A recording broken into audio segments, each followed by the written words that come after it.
നമസ്കാരം, റിവ്യൂ മാസ്റ്ററിലേക്ക് സ്വാഗതം. ആദ്യമായിട്ട് വീഡിയോ കാണുന്നവർ സബ്സ്ക്രൈബ് ചെയ്യുന്ന കാര്യം ഒന്ന് പരിഗണിക്കുക.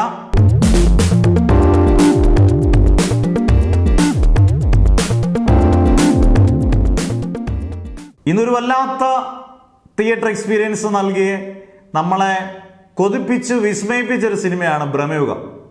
പെട്ടെന്ന് മമ്മൂട്ടി എന്ന നടൻ ഒരു അവതാരമാണോ, സിനിമയ്ക്ക് വേണ്ടി ജനിച്ചതാണോ, ഇദ്ദേഹത്തിന് സിനിമ മാത്രമേ, ഇദ്ദേഹത്തിൻ്റെ വായുവും ശ്വാസവും എല്ലാം സിനിമയാണെന്ന് ഇദ്ദേഹം എപ്പോഴും പറയുന്നൊരു മനുഷ്യനോടാണ് മമ്മൂട്ടി. എല്ലാവർക്കും അങ്ങനെ തന്നെയാണ് തോന്നുന്നത്. ഈ 73 വയസ്സ് ഒരു ഘടകമല്ലെന്ന് തോന്നിപ്പിക്കുന്ന ഒരു നടൻ മമ്മൂട്ടിയാണ്. ഗ്ലാമർ എന്നതിനപ്പുറത്തേക്ക് അഭിനയ സാധ്യതകൾ തേടി പോകുന്നൊരു നടൻ.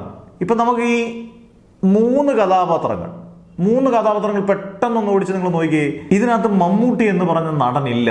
അതായത് വിധേയനിലെ ഭാസ്കര പട്ടേലർ, നമ്മുടെ പാലേരി മാണിക്യത്തിലെ അഹമ്മദ് ഹാജി, ബ്രഹ്മയുഗത്തിലെ പോറ്റി, ഈ മൂന്ന് കഥാപാത്രങ്ങളിൽ മമ്മൂട്ടി എന്ന് പറയുന്ന നടനെ കാണാൻ പറ്റത്തില്ല.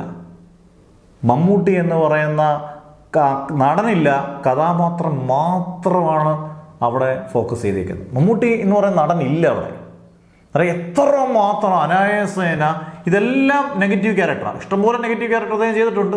പക്ഷേ ഇതെല്ലാം നെഗറ്റീവ് ക്യാരക്ടറാണ്. നമുക്ക് ആ നെഗറ്റീവ് ക്യാരക്ടറിനെ നമുക്ക് ഒരേപോലെ നായകനായിട്ട് നിൽക്കുമ്പോൾ തന്നെ ദേഷ്യവും തോന്നും. ഇത്രയും നായകനായിട്ട് ഇത് നമ്മളെ സന്തോഷിപ്പിക്കുന്ന ഒരു നടൻ ഇതേപോലെ വില്ലനസ് ചെയ്യുമ്പം നമ്മളിത് അത് അസാധാരണ ക്രൂര വില്ലന്മാരായിട്ട് തോന്നിപ്പിക്കുന്ന രീതിയിലുള്ള അസാധാരണമായ കഥാപാത്രങ്ങൾ. അഹമ്മദ് ഹാജിയുടെയൊക്കെ ഒരു സീനുണ്ട് പാലേരി മാണിക്യത്തിനകത്ത്. ഇൻ്റർവൽ പഞ്ചിൽ ഇങ്ങനെ വന്ന് നിൽക്കുന്നൊരു സീൻ കണ്ടാൽ നമ്മളിങ്ങനെ പറയും, ഗംഭീരം, ഇതാണ് രാക്ഷസ നടികർ എന്ന് അവിടെ വെച്ച് നമുക്ക് പറയാം. പിന്നെ വിധേയനിലെ കാര്യം നമ്മൾ പറയേണ്ട ആവശ്യമില്ല. ഭാസ്കര പട്ടേൽ, പലരും വിധേയനിലെ ക്യാരക്ടറുമായിട്ടാണ് ബ്രഹ്മയുഗത്തിലെ അദ്ദേഹത്തിൻ്റെ ഇരിപ്പും ഒക്കെ അതുപോലൊക്കെയാണെന്ന് പറഞ്ഞു. ഒരു വ്യത്യാസവുമില്ല. ഒരു കഥാപാത്രത്തിൽ നിന്ന് മറ്റൊരു കഥാപാത്രത്തിലേക്ക് അനായാസേന പോകുന്ന രീതിയാണ് യഥാർത്ഥത്തിൽ ലോഹിദാസ് പണ്ട് പറഞ്ഞിട്ടുണ്ട് ഫ്ലെക്സിബിലിറ്റി എന്ന് പറയുന്നത്.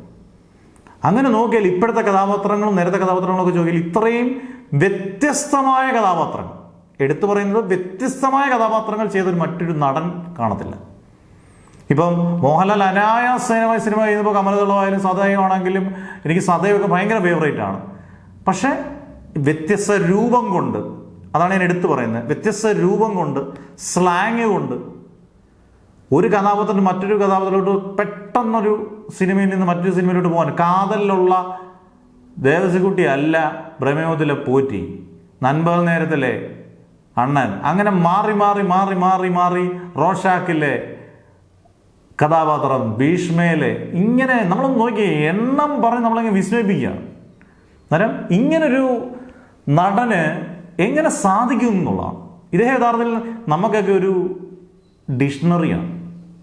നമുക്ക് ഡിക്ഷണറി പോലെ നമുക്ക് സൂക്ഷിച്ച് വെക്കാം, നമ്മുടെയൊക്കെ വീടുകളിൽ സൂക്ഷിച്ച് വെക്കാം ഇദ്ദേഹത്തിൻ്റെ സിനിമകൾ. ഇദ്ദേഹം ചെയ്തേക്കുന്ന ഇപ്പോൾ 400 ചില്ലുവാനും സിനിമകളുണ്ടെങ്കിൽ ഈ 400 ചില്ലുവാനും സിനിമകൾ നമുക്കൊരു പാഠപുസ്തകങ്ങളാണ്.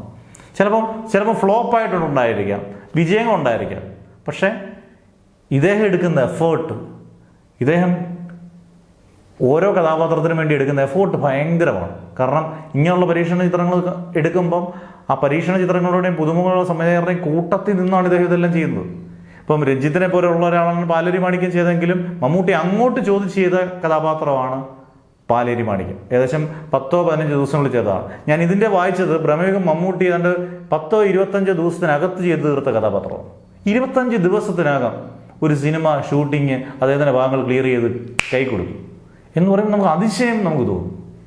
അന്നേരം രാക്ഷസ നടികർ എന്ന് ബ്രഹ്മയുഗം കാണുമ്പം അടിവരയിട്ട് പറയാം, ഇന്ത്യൻ സിനിമയിലെ രാക്ഷസ നടികർ അത് മമ്മൂട്ടി മാത്രമാണ്. അതിനി ഒരു വ്യത്യാസം വരുമെന്ന് തോന്നുന്നേയില്ല. ഇനിയും മമ്മൂട്ടി യുഗമായിരിക്കും, ബ്രഹ്മയുഗമല്ല, മമ്മൂട്ടി യുഗമാണ്. ഗംഭീര സിനിമകൾ ഇദ്ദേഹം ചെയ്യട്ടെ. നമുക്കും വേണ്ടത് കുറേ കോടികളുടെ കളക്ഷൻ വരുന്ന സിനിമകളോ ഒന്നുമല്ല. അദ്ദേഹത്തിന് ഇഷ്ടപ്പെട്ട സിനിമകൾ ഒരു ഉറപ്പായിട്ടും പ്രേക്ഷകർക്ക് എല്ലാം ഇഷ്ടപ്പെടും. അതിന് ഫാൻസ് ഒന്നുമില്ല. എല്ലാ സിനിമകളും ആഗ്രഹിക്കുന്ന പ്രേക്ഷകർക്കും ഇഷ്ടപ്പെടും. അന്നേരം നല്ല സിനിമകൾ സെലക്ട് ചെയ്യാൻ അദ്ദേഹത്തിന് സാധിക്കട്ടെ എന്ന് ആശംസിക്കുന്നു. Signing off.